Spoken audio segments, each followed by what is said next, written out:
Okay. Welcome. I'm Matt. This is Abby, Hey, and Jordan. we watch a good amount of movies. I watch less than Abby, but we watch a good amount of movies.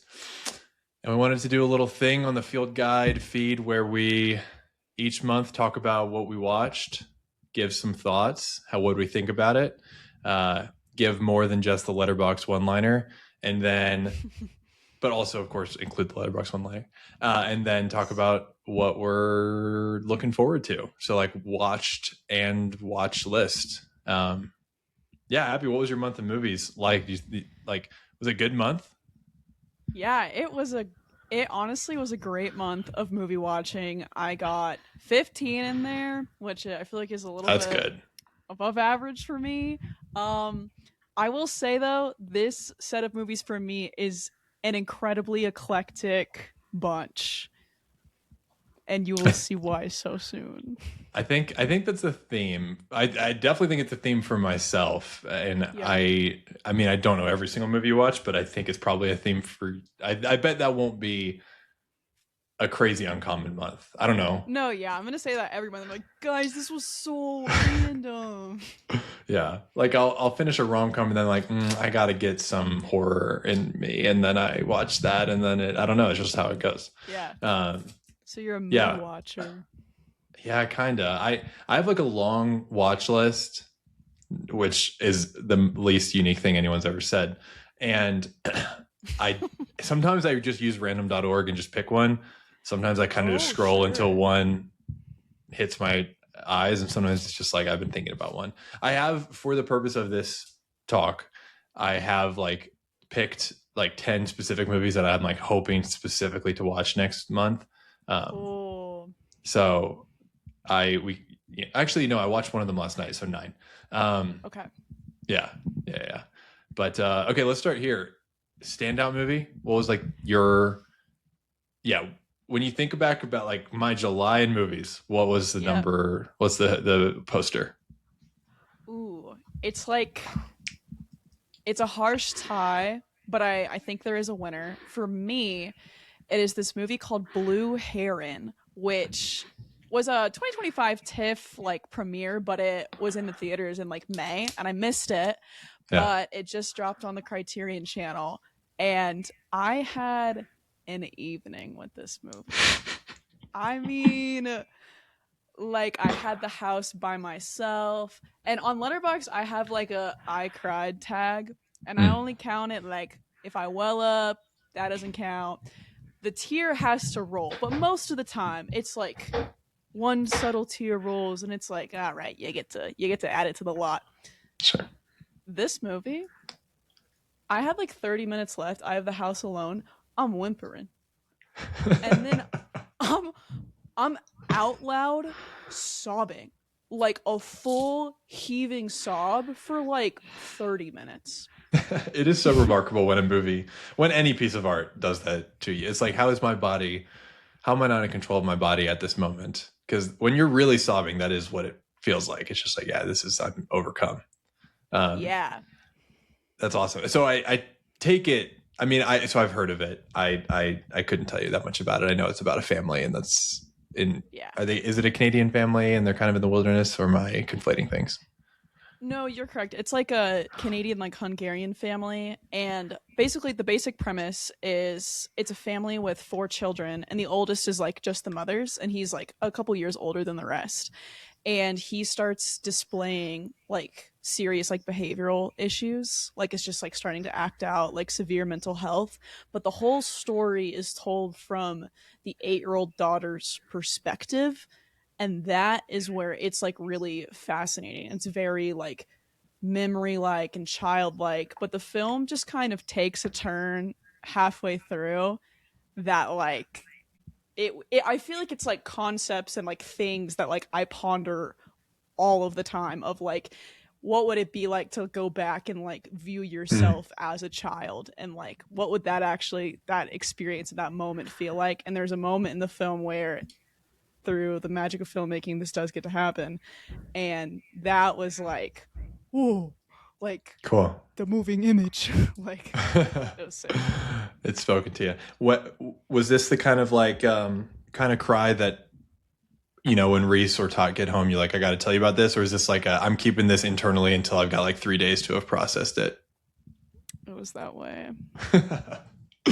That's No, good. yeah, I'm like, I know that I had like the most like sad, ridiculous sob evening. It was thundering. I like fell asleep without like white noise. Like I didn't play Smosh Reddit stories on my YouTube. Like I let the darkness like hold me. And then I was like, and I'm gonna mention this to no one for a bit. Yeah, we'll keep this one. We'll just do the I cried tag on Letterboxd and we'll keep it to ourselves.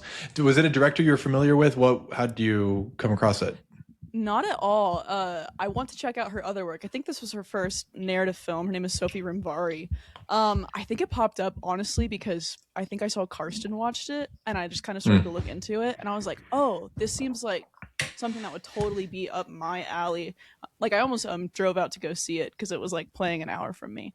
Yeah. So it just kind of was like on the noggin of like, "Ooh, I think that this is going to be something that I like," and just kind of floated around it. Good, good. Have you had success recommending it to anybody, or has this been Yes. you know, is it sounds very personal. I mean, maybe not personal. It sounds very like touches on a lot of, you know, kind of deeper emotional things that obviously wouldn't always resonate with every single person. Totally.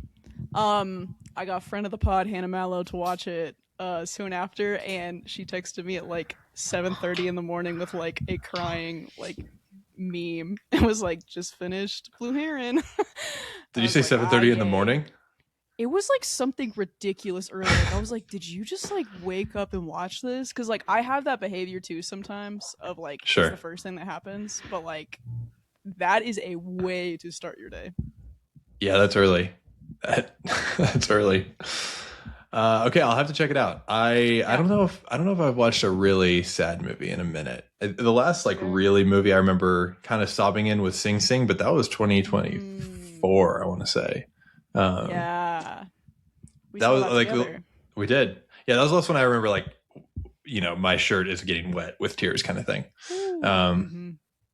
But yeah, I'll put aside the most obvious poster of July 2026 in movies, which is The Odyssey, and we can kind of do, because I know we both saw it, we can do that separately. I think the movie that like I remember, okay, well, it's a little bit twofold for me. I watched a lot of the Wrong Turn movie series, which is a horror slasher movie series, very gross, very grimy.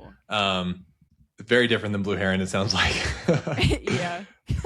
So I watched a lot of them. There's 7 total, and I watched like 3.5. They're really bad. Is it like Terrifier, like that type of slasher? No, or is it more like Chugi?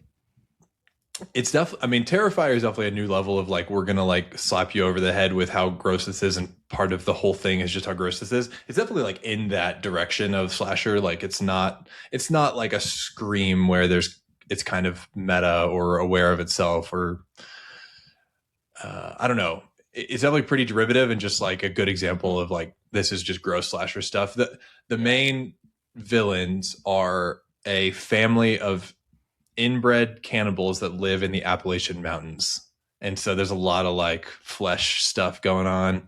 And it's a lot of the worst parts of slasher movies where there's like stereotypical characters and girls taking their shirts off for literally no reason. And yeah, like just a lot of that. But I had only ever seen a guy on YouTube talk about them, and so it was kind of a blind spot in my like slasher movie watching. They're very bad. I mean, the first one is actually pretty good. Like there's definitely some love put into it. And then this one guy, I don't remember his name, took over for, I think from the second one onwards, maybe the third one onwards. And it just turns into like, I mean, as formulaic and as you could be. Yeah. And it was right in that mid like 2010s slash or late 2000s, early 2010s slasher where they're just like churning them out. Yeah.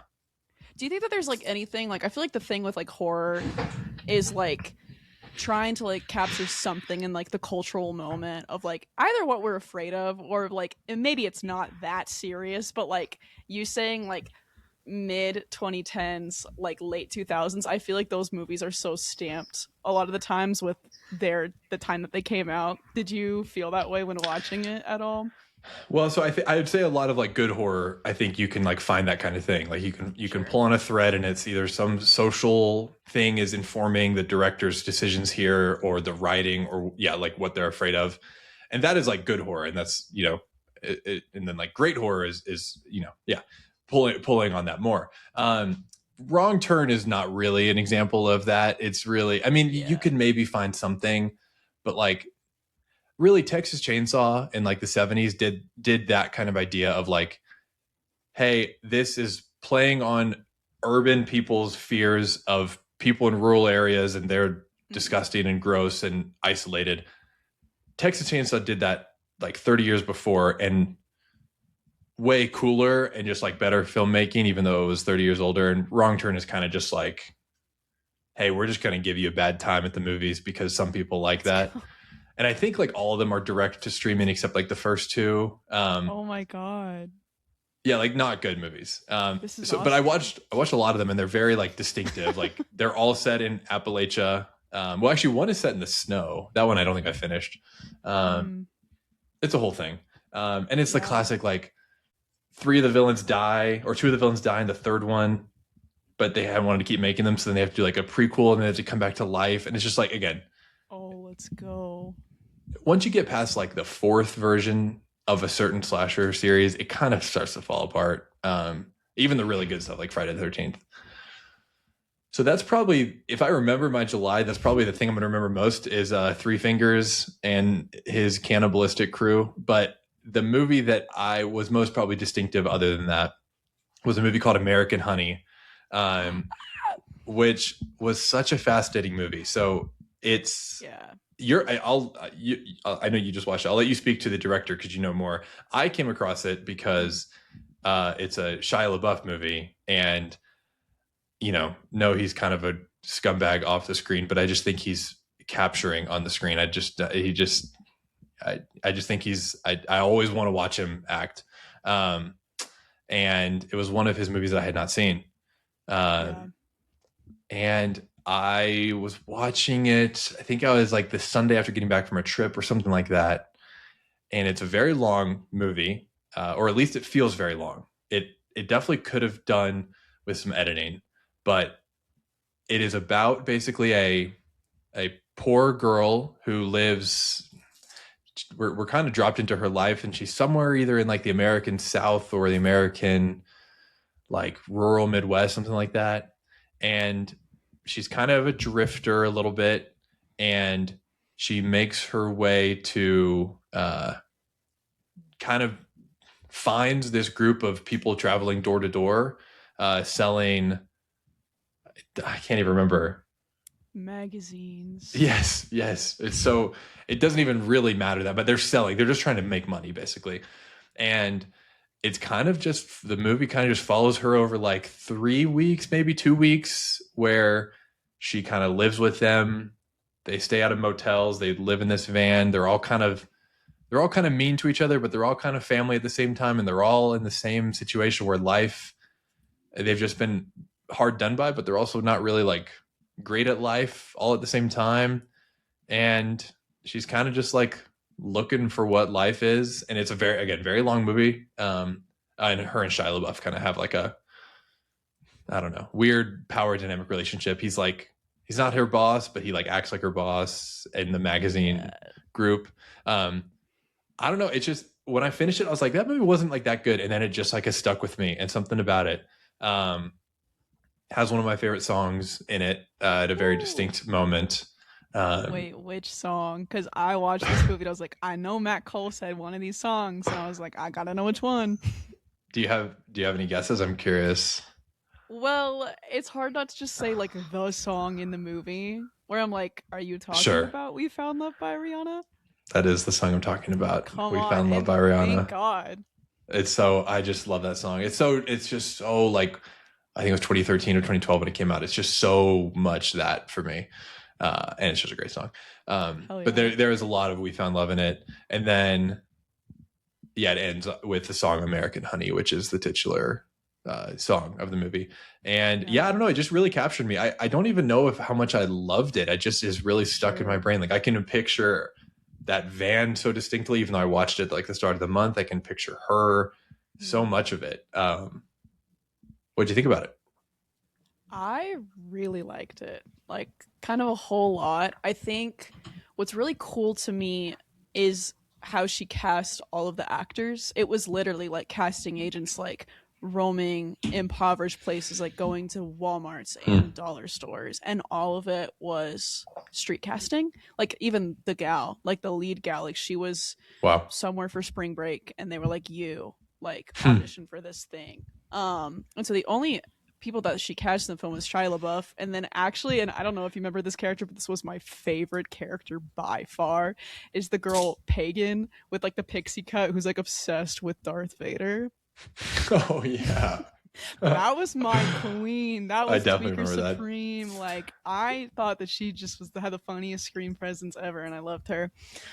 Um, All of those but I people in that car yeah. had such a screen presence. Like in such, they were all so distinct. Like they were also distinct and so real, which I think, it's not even surprising to hear what you said about the casting. Like they just felt like real people that, which I think maybe is what stuck with me so much. It's like this just felt like such a picture of what people sometimes are just like, and Mhm. it wasn't over dramatized. It wasn't really under dramatized either. There was a few. I mean, the one scene where she goes to those rancher guys' house, and then Shia LaBeouf like comes and holds him up at gunpoint was maybe a little unreal, Yeah. but it's a movie.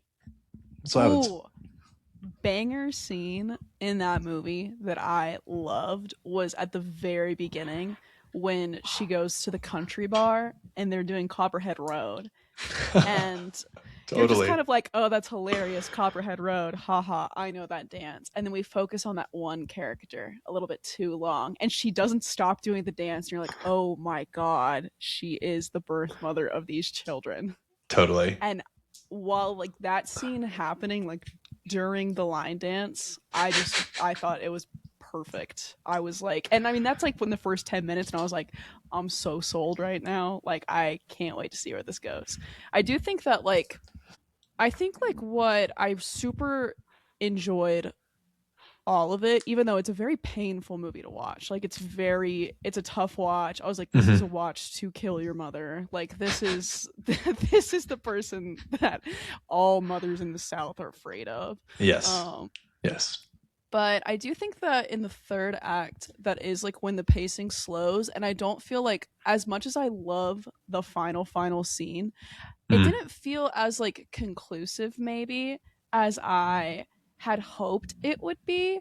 Um and I also think that I just probably like last month watched Andrea Arnold's other film Fish Tank, which is the first movie of hers that I've seen. And it's really hard when you're watching back to back Sure. films to not kind of compare the two. And I think I just was like, ugh, but Fish Tank is so much more focused and I like it better. So I do feel like it was getting unharshly judged or like harshly judged against her other work for me. But I really, really, really had a blast with it. And the music selection is just like, I mean, it's so peak. It's It's like, big. ugh, yeah. It's a very. I think you're right to identify that about the ending. I mean, it is a lovely ending scene, but the arc of the story is very meandering and doesn't really get back somewhere. Like we kind of get resolution with the Shia character. We also kind of don't, even though he's like the main emotional driver of the movie for our main character, kind of. Um, but I think thematically that has made sense to me as I've thought about it. Like that is probably what it felt like to live that life. Is like we're kind of just meandering. Like they're in that van going to sell just to make enough money to live the next month. Like it's not Yeah. like they have some big. She wants to have big goals and she wants to have big dreams, but she doesn't really. And the movie kind of like reflects that. So while watching it is kind of painful, and there's so many, you know, just like, oh shoot, this is what life when you're in the situation is like. Yeah. That kind of scenes. I do think it reflects its themes pretty well in the feel of the movie. Like if the movie had tied up in a really nice bow, it'd be like that's probably not the reality for a lot of people. Not this is meant to be a perfect picture of someone's life, but it also kind of was. So Sure. Yeah. I think on also another quick great moment in the movie is like you see her continuously like enter into like these situations with men that are like really horrible. mhm. And I think it was, or even like with all of the different people trying to sell the magazines and how the rich don't want to like give them any attention. And I think it's really sweet that scene like smack in the middle when she gets in like the car with the truck driver, and you kind of think to yourself, this is another bad situation that she's about to get in. And instead he asks her like what her dream in life is, and this is the Yep. first time that that's ever been asked to her, because everything else up until this point, which it still is to this point, is about survival, and shows she's never even gotten to ponder. And I think like that's like the whole second half of the movie is her starting to dream about this life while also like reckoning with having these feelings for someone and wondering if those dreams align and how to make that Yeah. like happen. And that's a really interesting like interiority that you get to see with her that I really enjoyed. Yeah, that's really well said. Yeah, glad you checked it out. Yeah. Yeah, something about it's just really stuck in my head this July. Um, okay, do you want to do the Odyssey? Did we see it back to back nights, or when did you see it? I guess. I saw it Sunday of opening weekend. Okay, so I was 3 days after you. Um, we both saw it at the same that one Cinemark with the taped 70. off IMAX 70 millimeter, Yes. where if you go into the plebeian entrance, they're like, "No, sir, over there," Yeah. with its He's like, own no, no, no. popcorn. Yeah, private snack counter for you, actually. Yeah, it was a very fun experience. Did at your screening, did someone come out and do the whole spiel about like the size of the film reel and all that? Yes. It was actually Yeah, so sweet. One of my friends was a little bit not sober during this moment, and he leans over to me and he was like, "Why am I horny?" And that made sure, that for me. I was like, sure. right, come on. Huge film reel. Yeah, just like Huge film wow, reel. so big. Um, yeah, so it was definitely like the main character movie of the past. I mean, that's been the blockbuster movie of honestly probably the year so far. Oh, Um, yeah. it's doing huge numbers, all the big stars. It's dominating all the press, whatever, whatever. Um, Hmm. I love Christopher Nolan. The Dark Knight's one of my favorite films. It's hard for me. I mean, a lot of his movies, I really like the way that he's both a big blockbuster director and also has like, if you kind of interrogate the characters in the script, there's like a lot of thematic things you can pull out from it. Like I've always just really liked what he does. Um, and I've never seen, I mean, I was always really excited to see the Odyssey. I obviously read it in school and stuff. So highly anticipated, and it kind of lived up to everything I was hoping it would be. Come on. Um, what do you think about it? I liked it. I really love the spectacle of it all. And I mean, like, seeing it in 70, it's like Yeah. just like truly unbeatable, and you're just kind of like amazed the whole time. And also, I mean, like, sold out screening, the energy in the room is like immaculate. Like, it's Yeah. hard to like separate the movie from the experience, which I don't think that that needs to be the case. um Sure. it's like such a technical marvel. And I mean, a speedy 3 hours. At least that's how I felt. I did not like, people have said that this movie is slow, and I'm like, did we watch the same movie? Like, Loki, what are you talking about? Which almost nearly becomes my issue with it. Sure. Is I thought that the edit, I really do like take some issue with the edit and the script, but specifically the edit, in the sense that it's so breakneck, and Christopher Nolan loves to jump around between the past and the present, and sometimes his narration dialogue just really does not do it for me and does take me out of the story. And I also think that for me, I had some beef with Odysseus's characterization. um I feel like the movie, the ending point that they try to make, doesn't hit as hard for me, when I feel like this Odysseus that we got is not as straightforward with his hubris. And I feel like Odysseus in the novel, at least, is a very narcissistic character. And if you watch the film, his actions are narcissistic and he does display hubris, but there's something about it that we don't really actually get to the core evil of that. And Matt Damon does play it as a guy that's trying to get back to his family. And so when you have the ending scene, when it tries to like basically say that he was able to witness that they were committing an unforgivable evil act and like dealing with the weight of that sin, when you have a character that kind of for the whole movie is just like I kind of just want to get back home, and we don't actually like really see how he is narcissistic and displaying hubris like abhorrently, I feel like it doesn't hit as well. Um, but that honestly might just be how I feel about Matt Damon in the role, less like this is Christopher Nolan or yada yada. But I do think that like me and my husband Reese were talking about it after we saw the movie, and that was a bit of a detractor for us. I think it's hard to dislike or it's pretty hard to root against Matt Damon a lot of the time, or to think like, man, this guy's such a jerk or prideful. Like it's just I don't know, Matt Damon just has an energy about him that's pretty likable, which is why he's been obviously so successful. So I do think it's a very fair note. There's a few moments in the film where we're kind of given, oh, Odysseus, like shooting the Cyclops, or obviously the Siren song, are the two that comes to mind. Or even a little bit like the Scylla and Charybdis, when he kind of tricks his men to go one way that he knew they were supposed to go to, which is like a little bit, I mean, it ended up working out, but plot wise, but it is a little bit of like he had to trick his men because they clearly didn't listen to him at this point.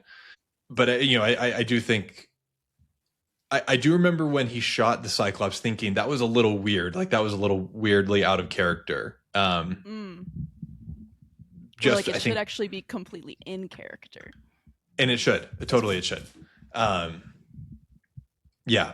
I think the stuff about define the gods, I think I interpreted that in the Nolan interpretation. This is not me. This is me reading outside of the text. Like it's always very hard to separate a book from a movie. Like it's basically impossible. I mean, we just went through the whole Project Hail Mary thing where it's like most of the time when I'd hear someone critique it, they'd be like, well, I thought that one scene, they didn't explain that one thing enough. And it's like, yeah, it's just things are going to get left out. It's just, that's what happens. Yeah. But inside the movie, I did think the Odysseus defying the gods was like, I thought it wrapped up really well by the end. Once we get the whole scene with Athena, and we learned that basically the Athena that's been with us the whole time is Odysseus's understanding of Athena, that he has seen Athena's head chopped down, and it has taken basically to him the appearance of a beggar girl, Zendaya's character. And basically that, like, in this Odyssey, again, not in big picture, the Odyssey, in this Odyssey, the gods are just like the things that happen to them. It's how the Greeks understand the world. They understand the sea as Poseidon. They understand the storm as Zeus. They understand hospitality as Zeus. They understand death as Hades. And they understand wisdom as Athena, and etc. And it's like, it's not that I didn't take it that Matt Damon's Odysseus was like this hubris-filled guy who's like, just trying to defy the gods and get home. It's more just like, this is him just trying to, I did take that he was really traumatized by the Battle of Troy. And especially when he starts to hear the things of like, oh, the men from the sea. And he starts to realize we are the men from the sea, or really the men from the sea is just the existence of power, and we wielded power and we sacked Troy. And then he's grappling with that, and he's just like, I kind of just got to get home no matter what. And I'm interpreting all these things that are happening to me through the lens of my spirituality, which I find very resonant. I mean, I think that's, I'm a man of faith. It's oftentimes really easy to interpret the things that happen to me through my lens of faith, even if it's not necessarily the right I don't know. I find that very Sure. resonant, and it was less about like the hubris of it all and more about like this is just Odysseus's like spirituality as a Greek, and then grappling with the fact that like to maintain their civilization they have to wield power, and the whole thing at Ithaca is that they're scared of people coming to them, and he's just kind of grappling with that. So Yeah. basically all that said, that was kind of a long tangent there, but that was not a detractor for me. But I totally get what you're Sure. saying. Like Yeah. I think if I was looking for where's Odysseus' hubris in this movie, like I don't think that is exactly what comes through. And like they probably would have needed to cast not Matt Damon or Sure. have a lot of different framing of the movie. I think I just like a main character that makes me like go like I am also complicit in the evil of this world, and it makes me feel nasty about myself. And instead I was like, hey father. It is a pretty down the middle, you know, it's just him trying to get home, and then all the thing. I mean, they hit every beat of the Odyssey, and of course, Yeah. it's the filmmaking of hitting all the beats is like unbelievable. Like especially the scene in where they go to the underworld, basically to talk to the dead that people. was I mean, like some of sick. it was sick. I mean, some of the filmmaking is Oh just my like God. it's as good as it gets. Yeah. Two things that I've been thinking about. Anne Hathaway was, I thought, just unbelievable, like just unbelievable. Yup. And I mean, of course, the scene at the end where Odysseus strings the bow and everything, that part is so awesome for Odysseus and the action and everything and all the culmination of the journey home. But it also is just so awesome, like her reaction and me knowing that they're going to get to reunite. Like I was so excited for that on-screen couple to get to reunite, and I give Anne Hathaway a lot of the credit there because I so believe that like she just really, it's not that she was just like sitting around waiting for him, but she was a powerful queen and wanted her king back. Like I don't know, I was really bought into that, so I give her a lot of credit for that. I agree. She was also my star of the movie. I feel like there were only 3 points of the film that I really like moved me and I had like a really strong response to. And one of them was like her, like a lot of it was scenes with her, but like specifically the scene where like Matt Damon has not revealed himself yet and they're Yeah. having that conversation through that screen. Such a good And set piece, I thought. Whew, Yeah. awesome. So awesome. Yeah, so smart. Like that little shroud where it shrouds her from the suitors, and then it also shrouds her from Odysseus. They can have that conversation. Like just such good set design, Yeah. which is obviously one of the things Nolan does pretty well. OP. Yeah, it's crazy. I mean, it's like a long R-rated, movie, and it's going crazy. I mean, obviously Oppenheimer went crazy, which is I feel like is even more of a long shot than this going crazy. 100%. And it feels like it's pretty widely acclaimed. What do you think about its Oscar chances? I feel like you're pretty tapped into that kind of thing. Oh, yeah, it's pretty massive. I mean, Not that it needs it to, validate it. but it just is. I think it's more interesting the conversation around if it actually has win potential. Only because the Oscars can do back-to-back stuff. However, Oppenheimer was the first movie that they actually gave Nolan his flowers for, and that was 3 years ago. And so I don't think that this is necessarily the runaway like swoop or anything. Like it's going to be present in all the categories. I think Anne Hathaway actually stands a great chance to win. Matt Damon will probably be nominated. Then you have like other supporting characters. Like people are pushing for Samantha Morton. People are pushing for John Leguizamo. I think I did love his character. Yeah, he's my number 2 for best boy. So it'll be super present. So curious if it's actually gonna have like win competitive, because I don't know. I don't feel it in my heart that we're there, but I also was a delusional, like Oppenheimer was right there, and I was like, guys, the fall festivals are coming out, like Poor Things, and then like, yeah, once all that actually panned out, I was like, oh, it's just going to Oppenheimer, right? But I mean, we've got blockbuster competition this year. I think that if this was it, that would be one thing. But we do also have Project Hail Mary and Dune 3. Yeah, could cannibalize a little So bit of the voting there. yeah. Yeah. Speaking of film festivals, we'll talk more about this probably next time we do this. But Yeah.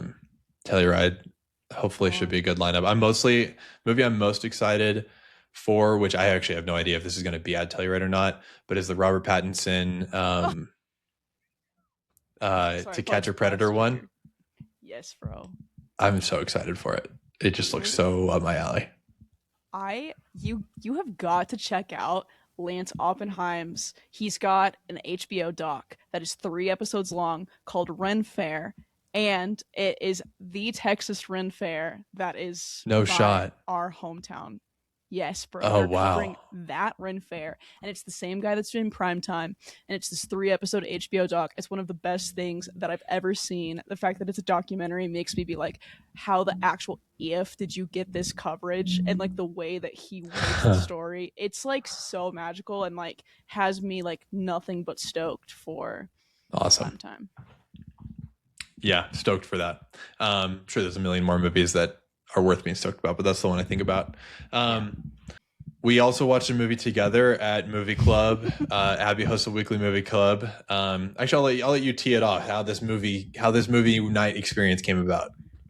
Yeah, it's really sweet. Basically, um, once a week we get together, and me and my buddies have made like 70 different categories of movie, and we hit roulette, and it picks the category, and then whoever shows up that week brings a movie that fits into the category.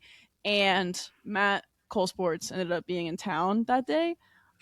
So he got invited to movie club on the eve of the category being horny jail. Yes. The movie I submitted was The Talented Mr. Ripley, which I was proud of. I thought, there's Pretty good. crime involved and there's a lot of yearning. Didn't end up getting picked on the spinning wheel. That was a movie called The Handmaiden, which is a Korean film. It's a fantastic film. It is by the same filmmaker who made No Other Choice. I'm gonna get his name wrong, but Park Chan Wook. Is that right? Crushed it. Okay, good.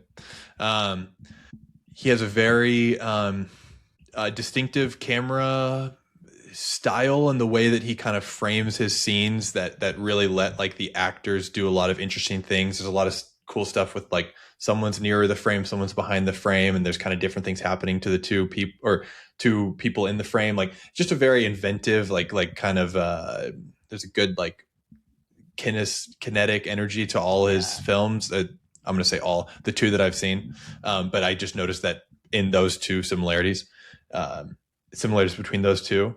Thought the movie was awesome. Thought the movie It fit there's the category. It fit the category. Yeah. Yeah. What do you think about it? What do you think about the movie watching experience with all your friends? Because this was the first time you had seen it without skipping certain scenes. Yeah, I watched it at the ripe age of 18, but I skipped all the sex. Which still has like a lot of the movie is still Totally. about sex. So like I didn't skip any of that part, but just the sex part. Um and yeah, I've recommended this movie to so many people, and now having actually witnessed the sex, that is baffling that I would. I mean, like, I've ripped it to my father. I ripped it to my old youth pastor. Like, literally anyone on the stream. Like, you want a crazy movie? Watch The Handmaiden. Um, to my knowledge, literally nobody has taken me up on this offer, which probably a good thing. But It yeah, is a the lot movie of sex. watching. It's a lot of sex. It's a lot of sex, bro. But also one of like literally, it has my favorite type of narrative structure of characters that are withholding information, and they decide to perspective switch on you, and now you're in a different character's perspective. They do that in Weapons. They do it here, and it's Yeah. just like absolutely delicious. I thought the movie watching experience with our friends was hilarious and so peak. Definitely like in the movie category roulette, people started getting like silly with it, and we're kind of putting like 365 days and like 50 Shades of Grey type stuff. And so all of my friends came prepared for silly evening, only for, hey, lock the heck in 2.5 hours, like serious Korean film that is effed up. Like, Yeah, twisty, lot of plot, lot of like uh interesting character stuff that they give you and then that comes back to you later. Like, yeah, you do got to pay attention. yeah. They even, speaking of the perspective switch, they even do like a little bit of a sex scene. Come back to it later after we kind of learn more about each of the two women's relationship with each other and what they're communicating to each other at that point in the story. And then they do the full sex scene. So we definitely like, yeah, it's like we actually just got the teaser and we didn't know. Yeah. Here we go. No, it was an awesome movie. I it's not a movie I probably would have recommended to my youth pastor, but yeah, was glad that I watched it. Yeah, for sure. Okay, do you want to do? If you get to this, if we do this pod again in the end of August, what movie are you really wanting to make sure that you have seen? Oh, dude, literally great question. I'm actually gonna cheat and scroll my watch list for a second because I did not come. I can go. I've got two that come to mind. Please. Okay, I've got 2.5. I am halfway through Collateral, which is like a Tom Cruise and Jamie Foxx movie. It's like a kind of a crime movie set in LA. I was putting up furniture last night. I just moved. I was putting up a pegboard on a wall, and the movie started to like really cook like 50 minutes in, and I was like, hang on, I gotta actually, so I paused it. I'm gonna actually like focus on it. So that's half. I need to see Magnolia. I've been recommended by multiple people now. I know I'm gonna like it. It feels up my alley, and the people who recommended it to me I trust. So I got to check out Magnolia. And then Nirvana, the band, the show, the movie. I have to watch. So you haven't seen it yet? No, these are like my to watch in August. Oh my god, I'm so excited for you. For Magnolia, I would recommend, and I only say this because I had like sacred peak viewing experience of Magnolia, of like my parents' media room, lights off, it's just me, my phone is not in the room, I just go for 3 hours, and I think that it demands that. Cool. Love it. I love it. I will do that. For me, I think that because I'm going to Telluride, I'm definitely wanting to check out some films by the filmmakers that are going to be releasing movies, just so I'm a little bit more caught up on their work before I'm at the festival. And so along that note, I really want to see, it's heavily rumored that we're getting Mike Leigh's next film, which is this like kitchen sink British filmmaker who's been working, I think, since like the 80s. But he makes like really raw slice of life type of like, kitchen sink is like, the film almost feels like dirty, like it's literally filmed in like a kitchen, and it's like British people who probably haven't showered in 3 days being stinky. I can picture it. Yeah, and so I want to watch his most famous movie, Naked. That is on my watch list. And then the other one is, there's this movie that premiered at Cannes. It actually got the runner-up prize, which is what Sentimental Value got last year. It's confirmed to be at Telluride, and it's called Minotaur. And I just am like, I'm stoked for Minotaur, and he's got this cool other movie, really cool name, honestly. Yeah. Very, very Odyssey, very Greek vibes. But he's got this movie called The Beasts, and it's like about these people in a Spanish village who are farmers, and I think they're like blocking the building of something in their village because it's going to cause havoc, and it's just like neighborhood tension just like arises like out of control, and just everything that I've seen about it, I'm like, ooh, cool, this movie. Very cool. I love those shouts. I had also heard decent things about Minotaur. I'm sure I'll check it out at some point. At Telluride. Might be a Telluride. Okay, movie swap, and then we'll get out of here. Yeah. Oh, God. What you have a movie you want to give me to put on my watch list, or high up on my watch list? Literally give me. Ooh, yes. I'm gonna ruin your day. Okay.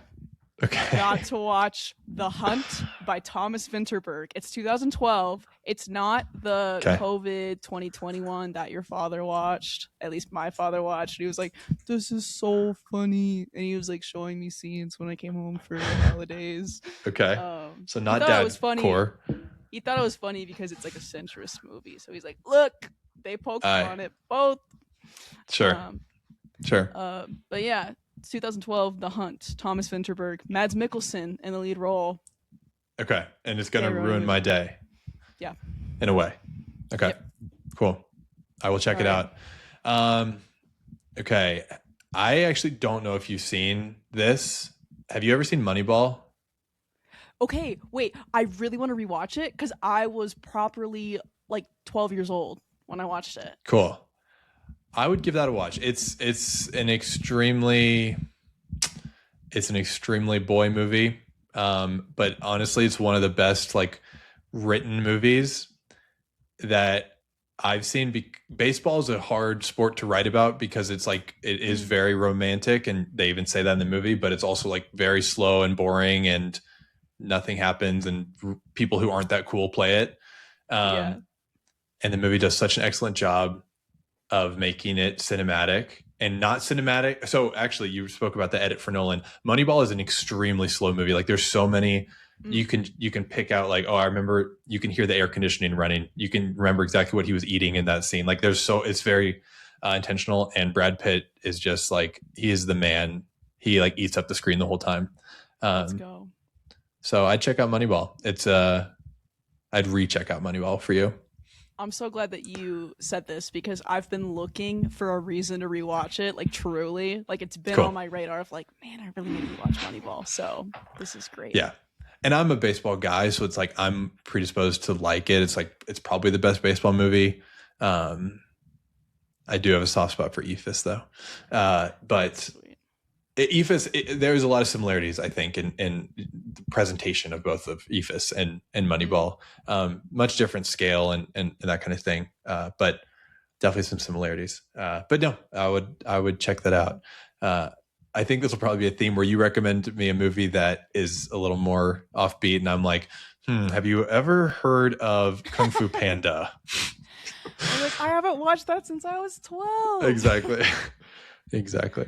But that's good. This is how I expand my taste, and I don't know what it does for you. Be a boy. Yeah. It does something for you. Cool. Love the movies. Thanks for chatting. I'll talk to you in August. Yeah, man. I'll talk to you before, but I'll talk to you then. Well, no, I gotta make sure you said it, not me. That's true. All right. Bye, Abby. Bye-bye.